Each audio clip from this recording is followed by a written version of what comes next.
한국 히말라야 펀드 세미나에 오신 여러분 환영합니다. 저는 한국 히말라야 펀드 운영위원 중에 한 명으로 있는 오영훈이라고 합니다. 반갑습니다. 그 전에 세미나 먼저 히말라야 펀드의 취지와 지금까지 해온 것들 이런 것들 간단히 설명을 드리겠습니다. 한국 히말라야 펀드는 2013년에 지금 돌아가신 김창호 산하기인의 주도로 결성이 됐습니다. 그래서 창의적이고 진취적인 그런 등반을 돕고 그런 것을 진작하자 하는 취지에서 결성이 됐고, 이름이 펀드인 만큼 그만큼 산악인들이 스스로 십시일반 돈을 모아서 그것을 그런 식의 등반을 나서려는 팀한테 이렇게 작게는 50만 원, 많게 200만 원까지 이렇게 지금까지 한 10여 팀에 지원을 해왔고요. 2010년대에 우리나라에 어떤 그런 종류의 등반이 상당히 침체기에 있었을 때에 그런 것들을 시작했고, 이제 올해는 조금 더 올해 최근 2020년 들어와서는 그런 경향이 조금 더 많은 것 같아서 좀 반가운 현상이기도 합니다. 자, 그래서 취지가 그렇다 보니까 우리가 저희 펀드에서 이렇게 주관하는 지원하는 원정대, 그리고 몇 년 전부터 이 세미나를 시작했거든요. 이것은 등반에 대해서 단순히 뭐 대단한 성과를 이뤘다는 그런 것보다는 그 내용적인 면에서 진짜 말 그대로 창의적이고 진취적인 뭔가 새로운 거를 하려는 그런 등반들을 해왔던 그 구체적인 내용이 어떤가를 이렇게 나누자는 그런 취지에서 이 세미나를 기획했고요. 그걸 다 촬영을 해서 유튜브로 공유를 해서 많은 분들이 지금 이렇게 작게나마 이렇게 바람을 일으키고 있다는 거에 대해서 저희 스스로 좀 보람차게 생각합니다. 우리 첫째 팀 서울대 농생대 산악회의 그 여학생 원정대 네 분이 일본의 산으로 등반을 나간 그 팀을 모셔서 말씀을 듣고 또 질의응답하는 시간을 갖도록 하겠습니다. 저희는 서울 농대 산악회 26년도 YB 동계 일본 니시오다카다케 해외 훈련팀입니다. 먼저 저희가 다녀온 니시오다카다케라는 곳에 대해서 간략하게 설명드리겠습니다. 니시오다카다케는 일본 나가노현 마츠모토시와 기후현 다카야마시에 걸쳐 위치하는 산으로 일본 북알프스 남부를 구성하며 호다카 연봉의 서쪽 끝에 해당합니다. 일본 북알프스 산군 중에서도 암릉 지형이 특히 발달한 지역으로 알려져 있습니다. 하지만 니시오다카 산장에서 정상으로 이어지는 구간은 노출감이 큰 암릉과 협소한 통과 지점이 연속되며 또 기상 악화가 있을 경우에 강풍과 안개로 인해 시야 제한과 미끄럼 위험이 크게 증가합니다. 이로 인해 해당 구간은 일본 내에서도 사고 발생 빈도가 높은 구간으로 분류되며 충분한 암릉 통과 경험과 상황 판단 능력이 요구됩니다. 먼저 저희가 해외 훈련을 하게 된 배경으로서 국내에서의 설상 훈련을 경험하면서 어떤 점에서의 어려움을 느꼈는지를 공유드리고자 하는데요. 우선 첫 번째로는 총 3가지의 항목에 대해 설명드리고자 하고, 첫 번째로 말씀드리고 싶은 지점은 고도 적응 훈련을 하기에 어려움이 있었다는 점입니다. 잘 아시겠지만 이제 국내에서는 2,000m 이상 해발고도의 산이 부재하고 있어서 저희가 고도 적응 훈련을 하기에 한계가 있었고, 가장 높은 한라산의 경우에는 이제 한라산 하나로 있다 보니 오랜 기간 동안 산행하는 연습을 하기에는 또 적절하지 않은 지점이 있었습니다. 그리고 두 번째로는 이제 적설량이 충분하지 않고 또 기온이 바뀌어서 설직이 일정하지 않다는 정도 한계로 경험을 하게 되었는데요. 이제 국내 최근 5개년간 일 최대 적설량 중에 가장 적설량이 높은 수치로 나타나 있는 표를 보시면 이제 가장 높은 것이 울릉도에서 78.4cm가 쌓인 저 날인데요. 이 날짜도 저희가 훈련의 대상지로 삼았었던 이수요 산장에 있는 곳의 적설량을 살펴보면 240cm로 3배가량의 차이가 나서 충분한 만큼의 눈이 쌓인 산을 경험해 보기에는 국내에서는 약간 어려움이 있다라고 판단했습니다. 그리고 이제 세 번째로는 국내에 있는 국립공원의 규제로 훈련에 어려움을 한 비법정 탐방로의 진입이 어렵기 때문에 저희가 비박을 하거나 다양한 탐방로의 훈련을 하는데 규제 사항이 있었고, 또 동계 시즌에는 또 무기한으로 통제되는 경우가 있어서 설선 훈련을 하는 데에도 어려움이 있었습니다. 그래서 저희는 이러한 어려움을 극복하기 위해서 일본을 택했던 까닭을 공유드리겠습니다. 일본이라고 하는 국가가 한국과 가깝다 보니 지리적으로 이동이 편리하다는 측면이나 대학 산업부의 예산으로 감당할 수 있는 수준의 지역이라는 점이 현실적인 원인으로 자리하고 있었습니다. 그리고 두 번째로는 정부 접근성이 어느 정도 풍부하게 마련되어 있다는 점이었는데요. 그리고 세 번째로는 일본 북알프스 일대에는 3,000m 정도의 보호리들이 많기 때문에 다수의 고사안이 존재하고 있어서 저희 등산 계획을 세우기에도 용이한 측면이 있었습니다. 그리고 마지막으로 또 동주를 하기에 유리한 환경이다라는 점이 있었는데요.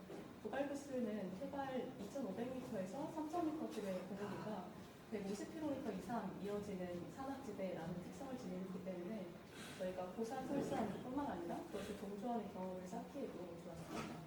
네, 다음으로 일본 설상으로 훈련 가기 전까지의 국내 훈련을 보고드리겠습니다. 일본 설상 훈련에서는 3박 4일간의 등산 및 야영을 하고 정상 공격일에 니시오타카 산의 윗부분의 암릉에서 등반을 하는 것을 목표로 하였습니다. 따라서 국내에서는 무거운 배낭을 메고 중량 등산 및 체력 훈련, 러셀과 등산을 위한 하체 근력 운동, 그리고 텐트 설치와 회수 및 식사 준비를 빠르게 하기 위한 야영 준비를 위주로 하게 되었습니다. 중량은 15kg에서 시작해서 22kg까지 올린 후 서서히 늘려나갔고, 비교적 가까운 관악산과 서울 내에 있는 불암산, 수락산, 삼성산, 북한산 일대에서 등산 및 야영을 하였습니다. 이후에 말씀드리겠지만 부족했던 부분을 잠깐 언급드리자면, 크램폰을 착용하고 암릉을 등반하거나 믹스 등반을 하는 것이 부족했고, 그리고 한국에서 저희가 일본 훈련을 준비하는 기간 동안 눈이 많이 내리지 않았고, 눈이 많이 내렸다고 하더라도 갈 수 없었던 곳들이 많아 설피를 신고 러셀을 하는 것은 충분히 연습을 하지 못했던 점이 아쉬웠습니다.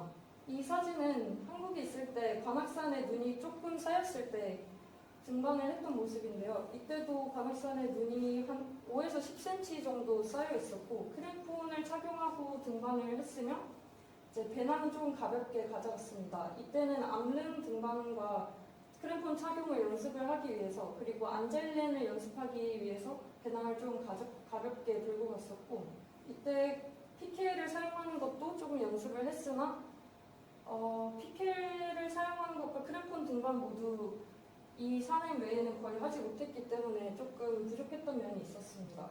이건 국내 등산 훈련의 마지막 사진인데요. 국내에서 눈이 많이 쌓인 곳을 찾기 어려웠기 때문에 용평 스키장에 가서 스키장이 개장하기 전 새벽 시간에 5시쯤부터 등산을 했던 모습이고요. 이때 물론 설비를 착용을 하고 러셀을 연습을 하고 싶었지만, 여기 사진을 보시다시피 스키장이기 때문에 눈이 그렇게 많이 쌓이지 않아서 러셀을 하기에 적합한 환경은 아니었습니다. 저희가 일본 니시오다 카다케에서 했던 훈련기를 간략하게 말씀드리겠습니다. 저희는 총 5일간 훈련을 하였고요. 첫째 날에는 나고야에 들어가서 장비 및 식량을 구매하였습니다.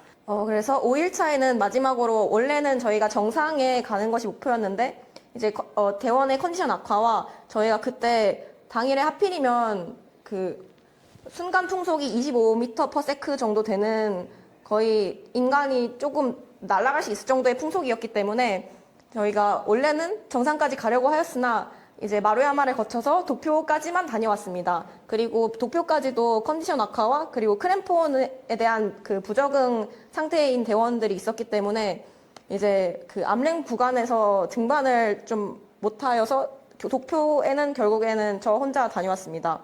네, 이것은 저희의 그 둘째 날 운행, 3일차 운행인데요. 저기 처음에 보이는 빨간색 구간이 저희가 거의 저 고도 100m를 3시간에서 4시간 정도를 올랐었습니다. 환경이 완전히 이제 그 부서져 내리는 눈이었던 데다가 각도도 좀 셌기 때문에 정말, 게다가 저희가 이때 러셀을 한 게 거의 처음이었기 때문에 정말 힘들었던 것 같습니다. 네.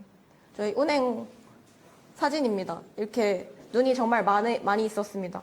짐의 크기를 보면 아시겠지만 저희는 첫날에 가장 적게 든 학생이 24kg, 가장 많이 든 학생이 27kg로 저희 예상보다는 거의 한 3에서 4kg 정도 오버된, 인당 3에서 4kg씩 오버된 상태였기 때문에 그런 점도 대비가 미흡했던 것 같습니다.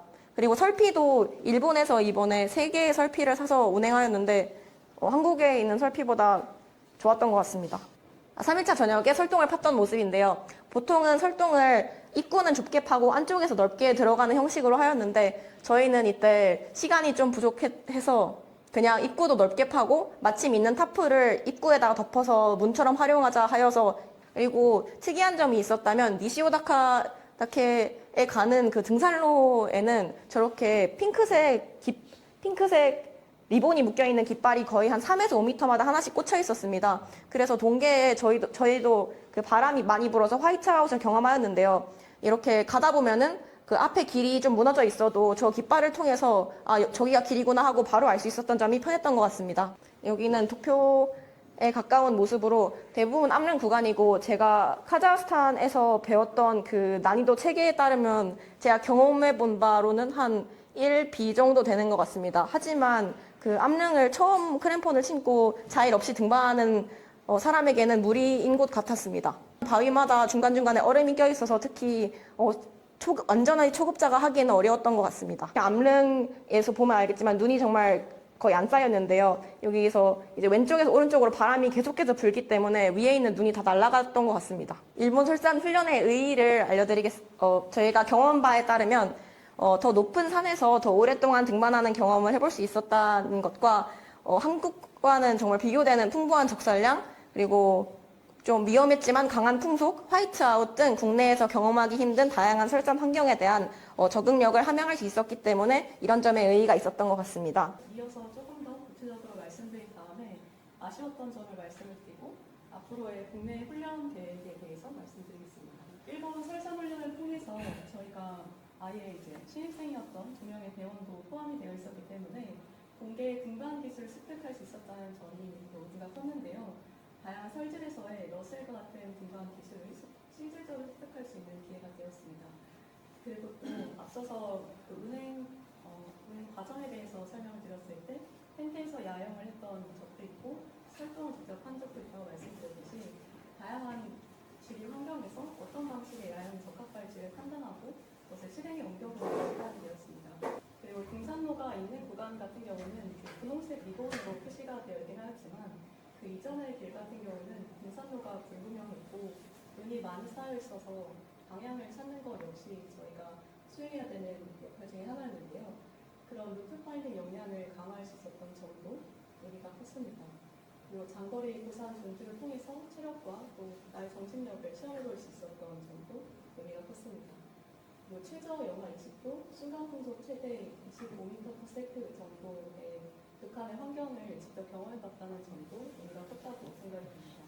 그리고 또 장비에 있어서 저희가 챙겨갔다라고 생각했지만 막상 현장에 가보니 이것을 챙기지 않았구나 라고 발견한 것들도 있어서 이 부분에 대한 체크가 조금 더 철저히 이루어졌으면 좋겠다라는 생각을 하였고, 처음에 이제 나고야 공항에 도착했을 때 배낭 하나가 파손이 돼서 가방끈이 아예 분리가 됐었던 일이 발생을 하였는데요. 수성구를 준비해 가긴 했지만 얇은 실을 챙겨가서 배낭을 계속해서 지지하기에는 적합하지 않아서 그것을 직접 수선하는 데 좀 어려움이 있었기 때문에 두꺼운 실이나 낚싯줄 같은 거를 챙겨가는 것이 필요하겠다라는 체감할 수 있었습니다. 말씀드린 바를 바탕으로 향후 국내 설산 훈련의 방향성을 저희가 논의했을 때 국내 설산이 고도나 적설 시즌의 한계가 있음을 인지를 하면서도 그래도 공개 등반의 기초 기술을 훈련한다거나 아니면 체력 단련과 팀워크 구축을 위한 연습지로 적극적으로 활용할 필요가 있고, 이 점에서는 충분히 의미가 있겠다라고 느꼈습니다.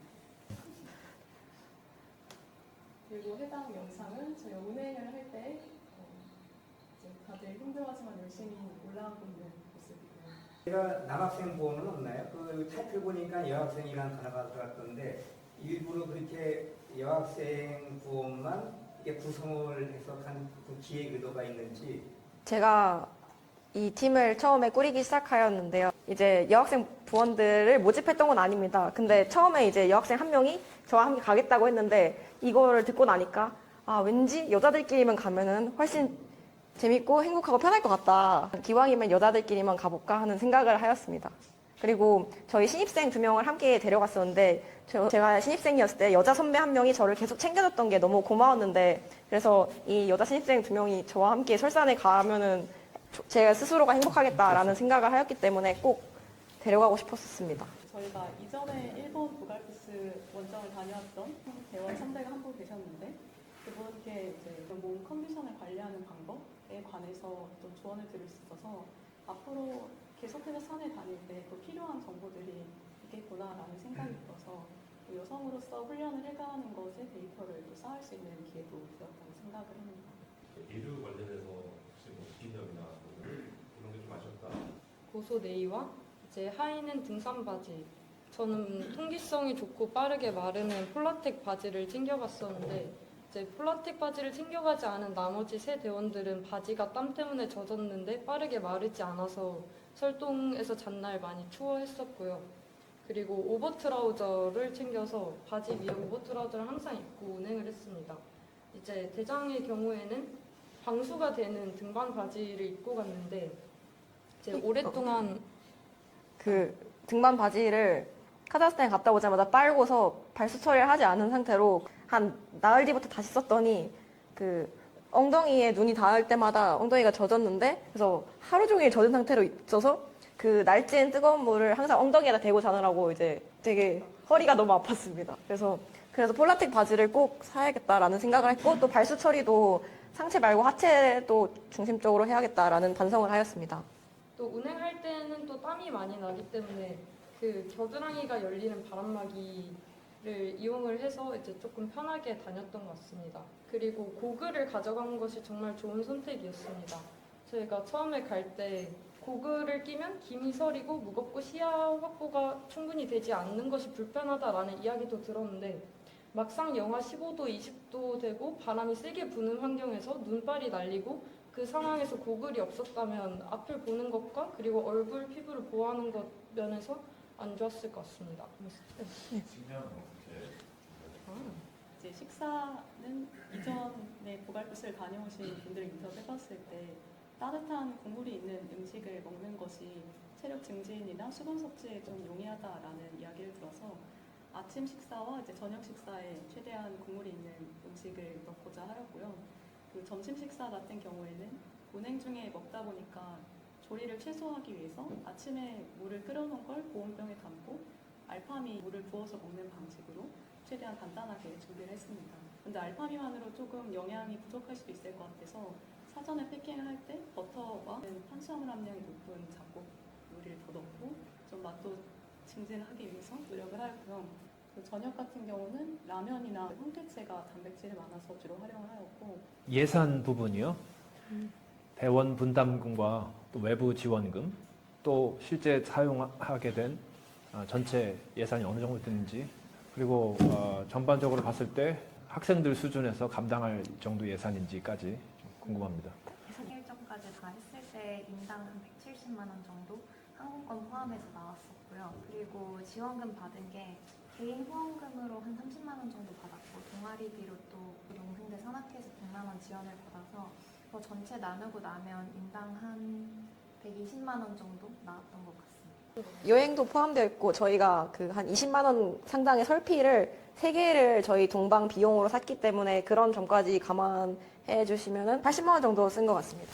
그러면 또 지금 궁금한 게 있는데, 근데 또 본인 포함해서 본인 또 주변 같은 산악부 부원들 혹은 뭐 다른 학교 산악부라든가 아무튼 학생으로서 일본의 부갈피스에 등반을 겨울에 하는 게 좀 권장할 만한 건가? 근데 저희가 갔던 거는 정말 부갈피스의 정말 끝자락 일부이기 때문에 저희가 감히 평가를 하지는 못하지만, 네, 저는 이번에 가서 너무 즐거웠지만 아쉬움이 많아서 일단 또 갈 것 같고요. 그래서 다른 학생들에게도 감히 제가 한번 추천해 보고 싶습니다. 이번에는 부갈피스의 봉우리 하나만 딱 이렇게 등산을 했었는데 이제 종주까지 한다고 하면 지금보다 훨씬 난이도가 올라갈 거기 때문에 대원들의 체력과 훈련도 더 신경을 써야 하겠지만 저희가 이번에 다녀온 정도로는 신입들도 2명이나 이렇게 무사히 잘 다녀왔고 가서도 다들 열심히 등반하고 즐기고 왔기 때문에 이제 경제적인 면에서도 그렇고 이제 설상 경험이라는 면에서는 정말 다른 학생들에게도 추천하고 싶은 것 같습니다. 울릉도가 국내에서 가장 적설량이 많은 지역입니다.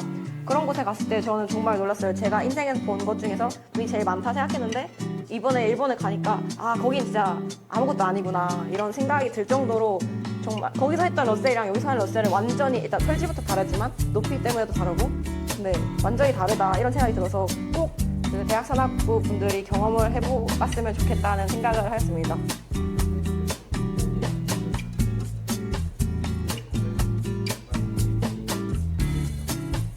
계획된 건 없고요. 그 원정이란 단어를 쓰기가 좀 거창한 것 같아서 훈련으로 하였고 그래서 다음에 간다면 저는 부활풋 종주를 하고 싶습니다. 이제 하고 싶은 게 정말 많아졌습니다. 큰 박수 부탁드리겠습니다. 감사합니다.